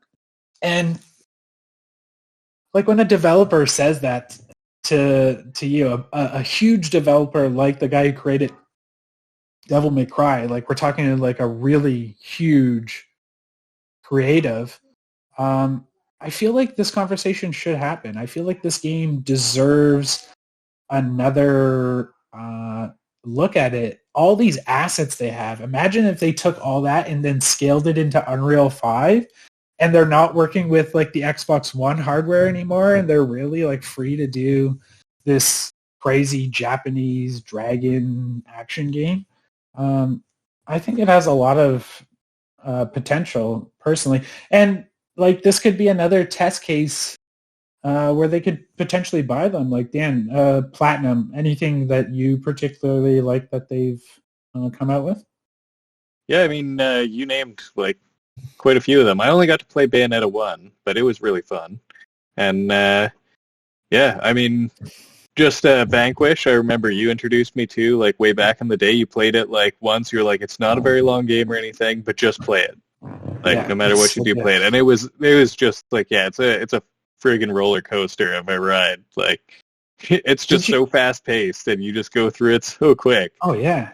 Did you play that Vanquish? No. Oh, my God. You get a chance, just try it. You did a remaster on Xbox One? Play that game. It's a third-person shooter, but you have like jetpacks and you can like slide on your knees like upstairs and stuff. But you can hide behind cover, and you could like duck down like super low behind cover. Like it could be a wall like this big, and then you could smoke a cigarette and like toss it into the air, and they'll start shooting your cigarette. Yeah, you just like pop out and like it's insane. It's so good. The game is amazing. It's only like 2 or 3 hours or something. Like it wasn't super long, Yeah. It's the most over-the-top third-person shooter you'll ever play. You're fighting robots, and you can go into slow motion, and these robots are shooting like hundreds of missiles at you. It's crazy. Like it's an adrenaline rush in the game. Yeah. Yeah, you need to play that. That sounds interesting. Yeah, no, it is. It Worth is it. so cheesy too. Like it's like I just wanted to make this cheesy sci-fi roller coaster third person action game, and that's what it is. It's so unique for what it is. So and they did I think it's like 60 frames now, so it's very, very cool. Yeah, But I got to replay that on the Series X. I feel like to our last conversation, Ham, like if they did Scalebound again and the partnership worked, like buy these guys. Like these guys they would be even a great team to even make a fighting game, in my opinion. They're so good at like action. They could even do that Killer Instinct stuff, yeah. But apparently the Killer Instinct game is in development. We'll see what kind of comes out of that. Right. I personally think yeah, we should 100% do it, but at the cost of oversight. Like way more oversight. And I feel like that should be understandable up front, with the last one just being in such turmoil. And you got to look at other companies like Rare right now is in turmoil. I mean, there's several other development groups right now that are just like not doing the best. Thank God for Sea of Thieves for Rare. Right. So with that being said, like after what had happened last time, you gotta like be like really over the top on it and just making sure everything is hitting where it needs to, and if it isn't, you have like some sort of understanding of why and a form of attack. Some transparency and a plan. Yeah. Oh, absolutely. Have said that if he doesn't have like that game must be like scratching the back of his mind like quite a bit. Oh, it is, especially with all the power that's available now. It's like, wow, like we didn't have that. Now we kind of have that around here, and you guys are Game Pass, like Xbox didn't go away. Like hell yeah, like let's do something like that. Yeah, I feel like when it was in development, it was just way ahead of its time, and they were pushing the limits of the Xbox One, trying to push them as far as you could, because it's late in the generation. Like you're not gonna really. Like, we're transitioning basically to the new Xbox, getting ready for it, because I'm pretty sure they'd already announced it by then, at least. Like, they're working on a new console. And by then, it's like trying to make Crysis for the end of life of a computer. You can't really push it that hard. I saw someone trying to play Red Dead Redemption 2 on a 13-year-old computer, and it was just buggy and glitchy as hell. Like, you can't... That doesn't sound like the right thing to do. Right? You can't reasonably make something like that and expect it to succeed. Well, when your hardware is your limitation, and like this, no pun intended, the scale of this game seemed pretty enormous. Ambitious, like you have like an AI-driven dragon that's bigger than like all the environments around you. Just doing whatever he wants and just messing stuff up because you can't really control him. You can kind of just give him basic. I think they said it was kind of like that PlayStation game with the bird dog thing. What's that called again? Are you talking about Duck Hunt? No, it's the guys who made like Shadow. I just want to throw that in there. The bird dog. The bird dog. The guys who made like Shadow of the Colossus and stuff, they made that that game with that giant. It was a PS3 game, I think. It was like this giant bird dog thing. Whatever. It had like. Yeah. No. I'm just gonna keep fucking you up. But I would imagine that was probably taxing on the Xbox One. But like the guy must have something in his head for the game. Like I don't think he would have said it. And I feel like stuff like that is so planned out, right? They're like, all right, they're sending emails back to discussion on Twitter. Yeah. Yeah, he's like, in this interview, I'm going to mention this. Is that okay? He's like, yeah, you can do that, right? So right, because I just think that like the advertising for this game is there. It's there already. Like, could you imagine? Could you imagine like a story?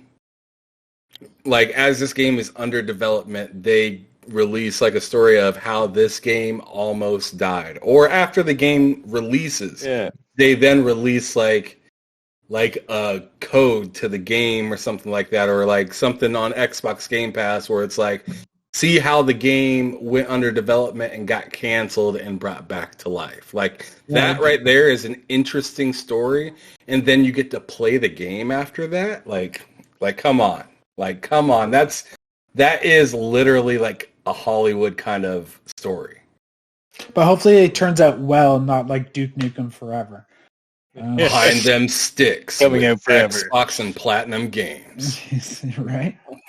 Oh, God. If you could get that. We only got 45 minutes, you guys. Hurry up. Zoom is closing. All right. Well, let's get into. We only have a couple more topics left. I just wanted to quickly talk about something that would probably get on your nerves a little bit, Ham. So it looks like delay season keeps on happening, and Suicide Squad is most likely getting pushed back to 2023, and will add even more time to this just like troubled development. Like they've been making this game for 7 years already. But, it also would give opportunity for Gotham Knights to maybe shine this year. But what's your feeling on this delay, Ham? I know you love delays. I know you love when a developer says it's going to hit this year. I'm starting to get really, really numb to these delays in games. Like delay fatigue. Like this delay doesn't really bother me as much as Stalker 2's delay did. Like I actually made a video on how frustrated I was with that. But I mean, it's kind of the time that we're living in, mixed with, easy excuses to give due to the time that we're living in.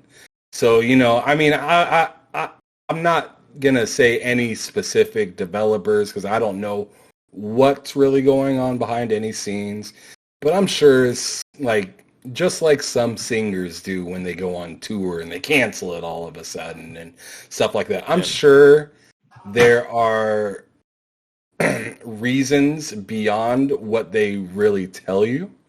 So, like, they'll be like, oh, man, COVID got us, like, oh, man, half of my crew's down.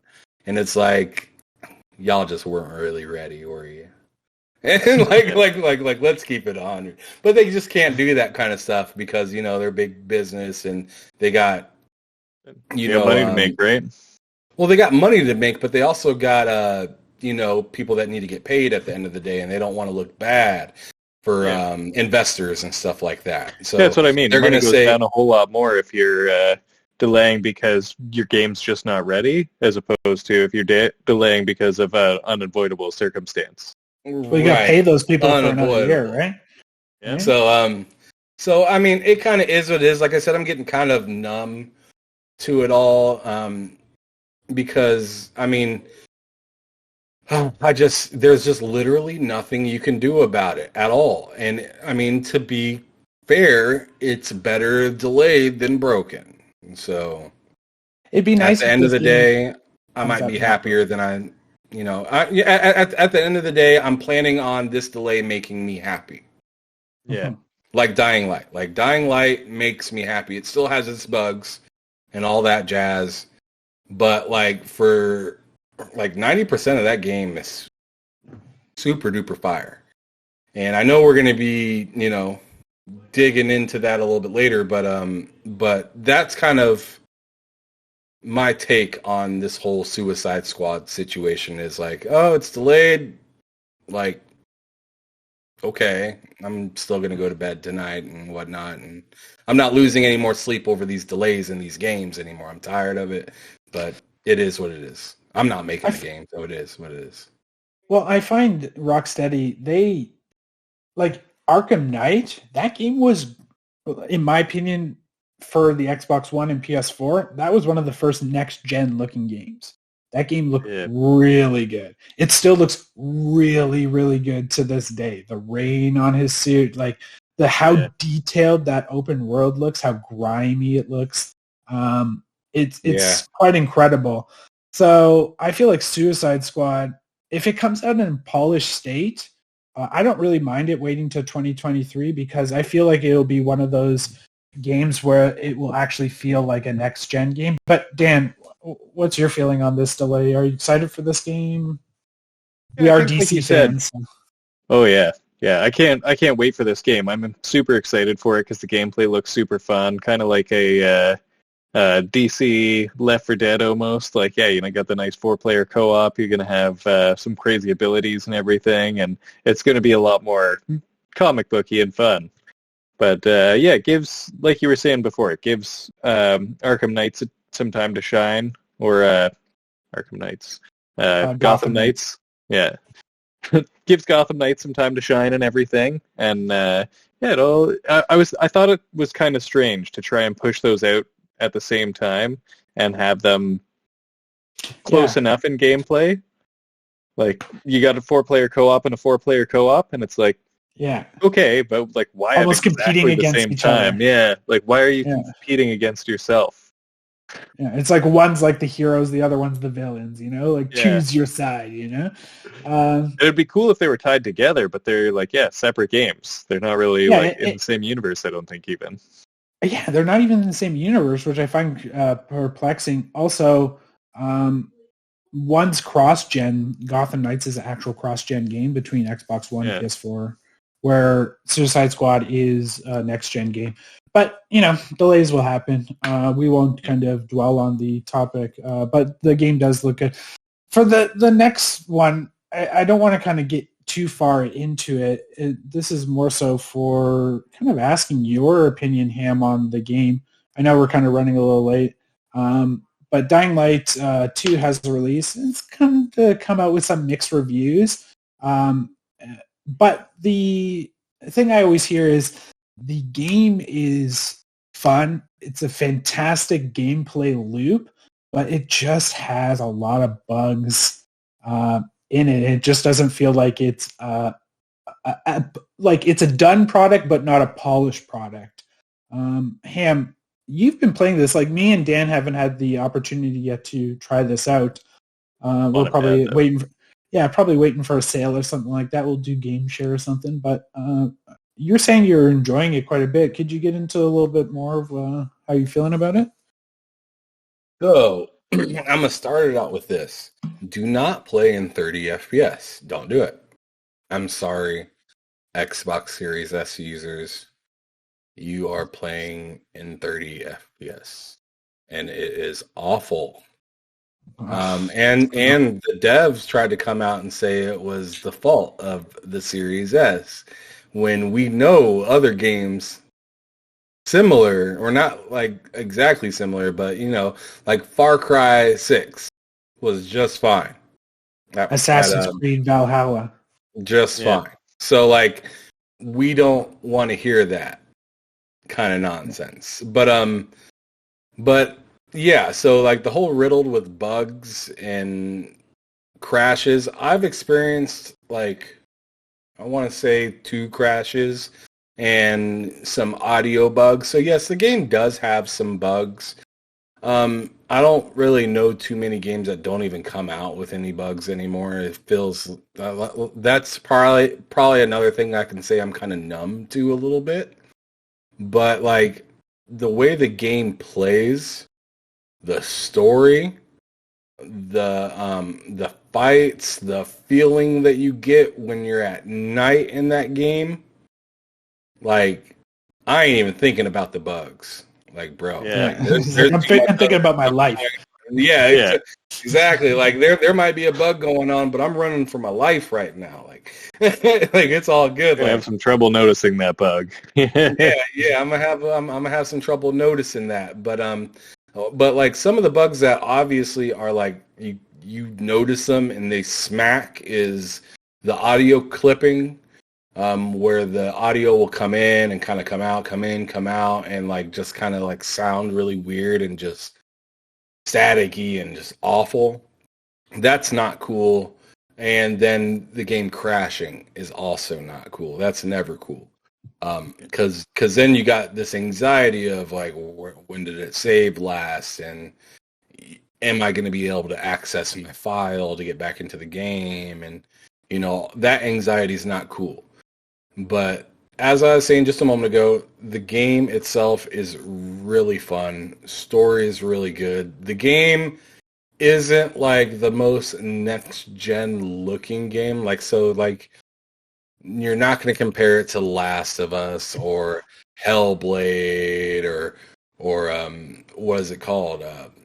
Horizon Forbidden West or New Crisis. yeah, it's not like a game that looks the most amazing, but it does it very much looks kind of like Far Cry 6 in the style of how it is.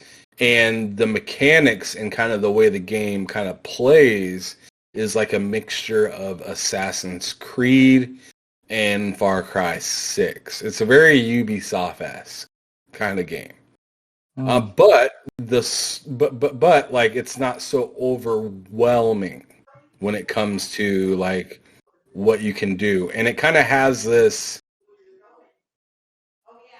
like kind of Bethesda-y or Fallout-y kind of feeling of like, depending on how you make decisions will be like the outcome or whatnot. Kind of like Mass Effect or whatever, yeah. Yeah, or like Mass Effect or any game, things that will reflect on how the game ends. And it's really cool. Some parts are really dope, some parts are sad and unexpected, and your character gets hit upside the head by multiple enemies right before the battle starts. All sorts of brain damage. Like they'll like turn their back to you and then turn around and just stick you right in the face or something like that, and then like the cutscene's over and you gotta fight, boy. So so I mean it's really exciting. I highly recommend that you two pick it up however you guys choose to do it, whether it's gameplay planning to next month or whatnot, but or game share or whatnot, but yeah, I think it's really good. I have heard some of the multiplayer issues, like people like running through objects and stuff like that. First one had issues with that too. Right. So, I mean, they'll clean that stuff out. It's available to play, and it's nuts, man. I tell you, that night, when you didn't upgrade your character's parkour, the night is terrifying. It is. The night is dark and full of terrors. Is that what they say in Game of Thrones or something? Yeah. Night is long and full of terrors. Yeah, the night is long and full of terrors. Yeah. Yeah. But I remember the first game. The nighttime was like actually terrifying at night. Yeah. So it sounds like they keep that that cadence going, which is nice. The zombies. There's just a few that are just like, way more powerful. And they stalk you for way longer, way farther, and they just call everyone else around, too. Oh, yeah. And I hear there's, like, cool little mechanics, like, you'll, like, push into a car, but you'll get, like, car, like, bombs you can put on, and, like, you'll hit the car to do the car alarm, and you'll watch them all run to the car, and you blow it up. And I love the melee combat. Yeah, really cool stuff. There's times where you'll just like unexpectedly just like cut through like a person's arm or something, or like just their body, and it'll just like fall apart in slow-mo in front of you. The game is very intense, visceral for sure. I like the way that you can hit somebody and make them fall down, and then you walk up on them and you can just like bash them into the ground. Like they can't get up because you're just like Because there are so many games where it's like you're bashing them and they still get up, like right in front of you. Oh yeah, and it's like super where it annoying. feels like your hits actually have impact to, like, yeah, man. I feel like body. once you're on the ground, once you're on your belly or your back, you're in trouble. I'm laying it to you, and you ain't getting up. And I've done that with a couple different curb like stomp them. mini bosses. Yeah, mini bosses that you can knock down and actually do that to and take advantage of. I do it every time. I hit them with a quick 3-piece and stomp them out. Yeah, no, that I think in the first, could you still like stomp their heads like when they're on the floor? Like, could you do that? Maybe. I mean, maybe. I don't know quite yet. I've only been using the tools that I got. I'm very early in the game. I've only had about, I want to say 10 hours in the game, and I've been doing some side stuff as well. So I don't know the game in and out. I took a little bit of a break once it came out, and I beat Sonic Adventure on my Dreamcast. As I'm one going to be doing a review for that one coming in the future. But yeah, man, I'm absolutely loving this game. I was definitely sweating the entire time I was playing Sonic because I wanted to really be playing. I really wanted to be playing Dying Light. So like, I mean, that might not say a whole lot because that's a Dreamcast game, and it's kind of old. But like, I'm telling you, like, channel. Yeah, I mean, it says a lot to me because like I'm playing one game and thinking about another game. There you go. You know, I mean, and that's your mistress game. That's good. You know you want to get on there. Yeah, no, I'm ready to do it right now. Let's go. I can't wait. As soon as I get it, I'll hit you up. We'll play some co-op or something. Co-op, yeah. I'm going to put you in a horrible situation. I'm going to put you in an awful situation. Just the worst. Yeah. You're just like, oh, come down the street, and you just like press the button. You like, boom, and a bunch of cars blow up, and you're just like, you're fine. I'll be like, yo, man, I'll be right back here in a couple minutes. I'm going to go to sleep. It's going to be nighttime, and I'm going to go run out in the middle of nowhere and be like, all right, I'm ready for you to join. Yeah, hop in. It's like right here. You do like one of the where you're in the warehouse and they're all like all the in the daytime and all the zombies are like in the warehouse like sleeping and you're just like, okay, come in now. You're just like trapped in a room. Too bad there isn't like a button where I can just like push you. Get down there. Just throw in a bunch of fireworks and close the door. Right. Yeah, I love that about that game too because I was throwing fireworks at enemies. And the enemies were like, oh, shit. Like they already knew the zombies were coming. Because they didn't know where I was. They just heard the popping and they're like, fuck, they're coming. That's hilarious. Yeah. That's hilarious. Yeah, I hear the game's going to have like a 5-year... They already have a 5-year plan. But the first game had tons of support and it actually sold like consistently like every month for them. Especially with the DLC and everything. It came out with big DLC for it. Yeah, the following. Yeah. So like the game clearly has one, a fan base, and two, it clearly has a good enough gameplay loop that people are just like playing it almost like a Minecraft. It just seems like they're just like constantly playing it, which is interesting. But I for our last topic here, I don't know if this will be much of a topic for you, Ham, and we won't kind of dive into this too much. But we're going to talk a little bit of Destiny 2 right now. So if you're not a Destiny player, enjoy. So Bungie is staying in the news with the release of their mini video documentary on their new expansion for Destiny 2. They call it their Vidocs, Light and Darkness. And I personally am a huge Destiny fan, and this expansion pack looks incredible. Bungie says it's one of their most ambitious campaigns that they've ever made. And to be honest, like the Destiny campaigns themselves, from start to finish, are usually pretty quality. And the fact that they are confident enough to say that this might be their best Destiny expansion and story campaign period has me excited. There's a lot of like interesting lore. Ham, if you're not into Destiny, if you like lore videos, there's a great guy called My Name is Bife on YouTube. just watching like a lore video on the Destiny history kind of gets you like, I love a world that has like good lore to it. I'm a bit of a lore junkie. I've been watching a lot of Warhammer lore lately, but I don't know. Dan, do you think this will? And it doesn't sound like we don't know the last half of February Game Pass release, so fingers crossed we're getting the Witch Queen like we did for the last expansion. But they are owned by Sony now, and I think that deal is pretty much done. But are we going back to Destiny? I think as long as it comes out on Game Pass. Like, I'm not so sure if it doesn't. Like, I'm not sure I'll drop the dough on it. But because then you got to buy the season. Yeah, exactly. You got to buy so much extra in there too. Man, I'd be interested in it. I like that they do the little mini video documentary too, just because you get to background on how they make the game and everything, kind of some of the decisions they had to make along the way, and what they were kind of pushing towards. Yeah. So it's nice to see more of a light on that every once in a while to really just like get a feel for how the develop. Everyone asks who are the developers, but nobody asks how are the developers. Yeah. Right.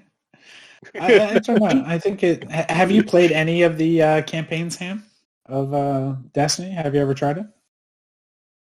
Oh man, you're a Halo fan, so I gotta be negative now. Great. Lay it on us. All right, so I love the perfect balance. I loved Destiny 1. Beat the hell out of that game. Nice.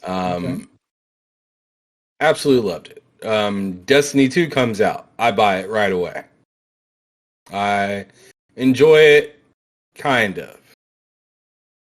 But down the line, I start to enjoy it a little bit less, and I think Red Dead Redemption 2 came out, and I just kind of like stopped playing it like completely. I think that's the order of how it happened. And I was big into Ark Survival Evolved, so yeah, you're huge into time for all that. So yeah, I mean, yeah, that was a game I was like lost in for some years. But yeah, so Destiny wasn't like my ride or die. Even though I really liked 1, but I love looting shooters. Like I love those games. Borderlands is like my favorite loot and shooter game. Can't wait for that. Yeah, can't wait for that. That should be pretty cool. I'm taking kind of a back step from Borderlands because I just got so nasty into Borderlands 3 that I'm not sure if I'm ready to do something similar. So I got to see a little bit more from that game before it takes my money, because I'm not sure if I'm ready to hop in. They put a 20-minute trailer for it. It looks pretty cool. So I'm going to have to look into that. I'm going to have to look at that trailer because I haven't seen that. But as for Destiny 2, after owning that for a little while, I took a trip to Best Buy and noticed that game was $5. Yeah, now it's free. And I was disappointed because it didn't feel like it was long that it had came out at like $60 when I bought it. So now it's $5. And I'm already like, man, like, why'd I even buy this? It's $5 now, man. Like, well, at least like they're charging still on it. Yeah. Right.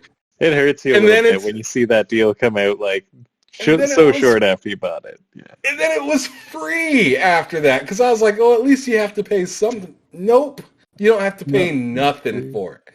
And it includes the first Destiny, the first Destiny campaign and the second one. So like I was just like, man, why did I drop $60 on it? And then them busters decide to say, hey, do you want to buy some DLC? I was like, fuck no. I don't want to buy shit from y'all again. So I haven't. So I haven't played Destiny 2 since the year that it came out, and it's strictly because they already got my money. And then they gave the game to everybody, and now like if you're paying for the DLC to come on Game Pass, but then they stopped doing that too. So if you didn't pay for the game originally and you bought the expansions, good job, because a person like me, if I'm a I'd feel terrible for my cousin that purchased Battlefield 2042 if it goes free after being $70. How many games have done that? Like, wasn't the original like Star Wars, the Old Republic MMO, you had to pay and then it went free to play? Like any failed MMO just goes free to play. Elder Scrolls Online is free to play now. Wasn't No Man's Sky one of those? No Man's Sky was free. Was that always free? You bought the game. That's why I was comfortable like investing in them. I bought it like day one, and I was like, they were offering up refunds and everything for a lot of people, and I wasn't even gonna go for it. They were just like, no, we're gonna update it to what we promised, and like everything's gonna be free. So they're just gonna keep pumping them out, and they're still pumping them out. Did Destiny ever offer anything like that? Because I don't remember hearing about any offering of, hey, if you bought the game from us, we'll give you A, B, and C DLC. Maybe when it was transitioning to free to play. I don't know. Man, I wasn't there. I played. They didn't tell me. They definitely didn't tell me. When it came out to Game Pass, like when they gave you the expansion for free, essentially, and then you just really need to spend $10 on the season, I was down for that. So the fact that Witch Queen is not going to be on Game Pass, I'm like, you're not going to get my money. Like, I'm more so, I think it will go down the route. Like, I was huge into World of Warcraft, but then it just got to the point where I just loved the lore so much that I just like read the book about the expansion pass and then just watch the videos on what the story kind of ended up being. And that's what I'll probably do with Destiny going forward. So, but I like the fact that they are tweaking the game still. It looks like the classes are getting, all the light classes are getting reworked, but I'm very curious what the story is for this. Like Sabathun coming, I feel like the light is actually the bad guy, and we're going to find that out. That the light is actually the one that contacted Sabathun and started all this. But I think it's showing like the duality. Like there is no light, there is no good or evil. You know, both sides are good and evil, right? So I'm looking more so for what the story holds, but I don't think I can do that grind anymore. So yeah, Destiny 2. If it comes to Game Pass, I will play through the campaign for sure, but I don't think I would continue that Destiny grind, which is endless. So, but you know what? I think that's it. They took away planets and stuff too. Dude, they took away the whole campaign for Destiny 2, like the Red War, gone. All the first year Destiny stuff is gone, and Forsaken is about to be gone too soon. So it's just like, I don't know. I stumbled upon an article with that game. Yeah, I stumbled upon an article just before, like when I was grabbing everything for this podcast, and it was just like, oh, rumors about a Destiny 2 Halo crossover. It's like, well, that's not happening now. No, they did. They kind of had like a gun, like the pistol and the Magnum. Yeah. Could you imagine? Not a legit crossover anymore. I wonder if that's going to get pulled now that somebody else.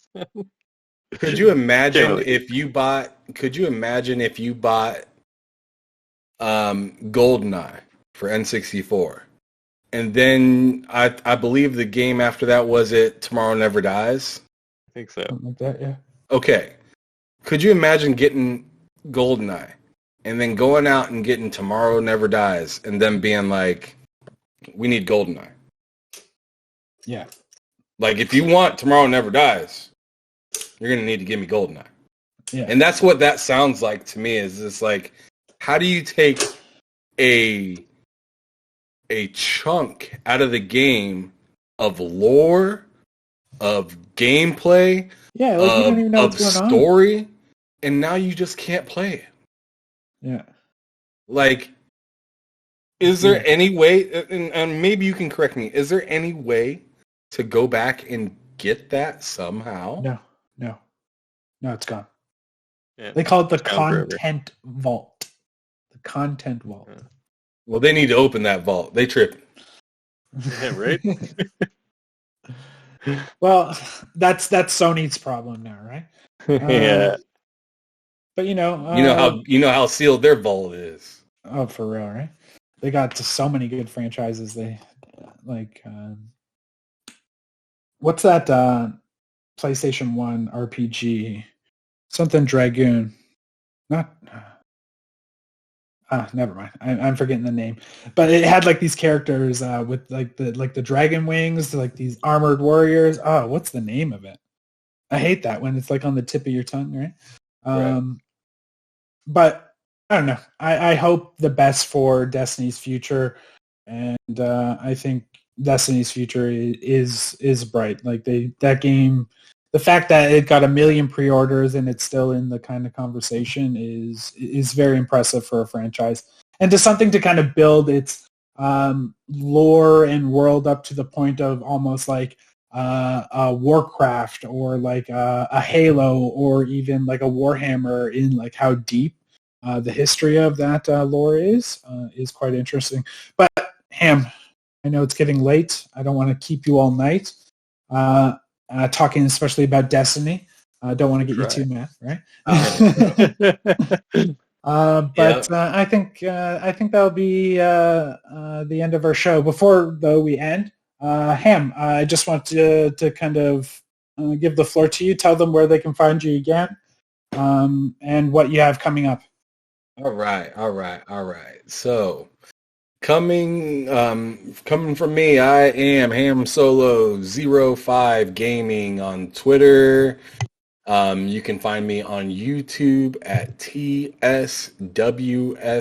Gaming. Write that down if you need to, or check it out in the description. But yeah, it's right there on the screen too. So there you go.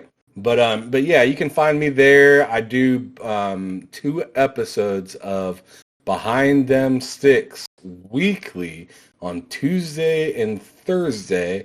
This last Tuesday, we had Slow-Mo Backslap. Really awesome interview. Really genuine guy. He is PC player, but he also enjoys Xbox Series S, and he also enjoys PlayStation as well. He's kind of one of those guys that you can't really catch him championing anything because he kind of just plays it all. I got Sentinel. That's going to be coming up this Thursday. He's also known as Sergeant Steve on Twitter. And then next week, I have Peter Cottontail and also Gas from Game On Daily. Oh, nice. So that will be. I want fun. Gaz on this show. I think I'd get along with Gaz. So. Dude, Gaz. When you see him, you tell him I'm gonna shoot him a DM. Okay, yeah, I'll let him know. But yeah, that's where you guys can find me. That's what you guys can look forward to. Yeah, that's the gist of it. Okay. All right. Yeah, no, you make some great content, man. It's a lot of fun. We're on the road to 1,000. On the road to 1,000. Help a brother out. Maybe. Absolutely. Like and subscribe. Everything. All right, Dan, take us home. Yeah. Speaking of which, for us, don't forget to smack that subscribe button on our YouTube page and tippity tap that like button. You can leave a comment on my sexy voice or Ham's sexy voice over there. You can also find us on audio only on Spotify and Google Podcast. Just search relentlessly for Xbox North Podcast. We're also on Reddit and Instagram. Take a look for Xbox North Podcast, and for Twitter, @NorthXbox, because why would we make it easy for you? All right, and that's all for tonight, guys. Toodaloo. All right, have a good night. Peace. Peace.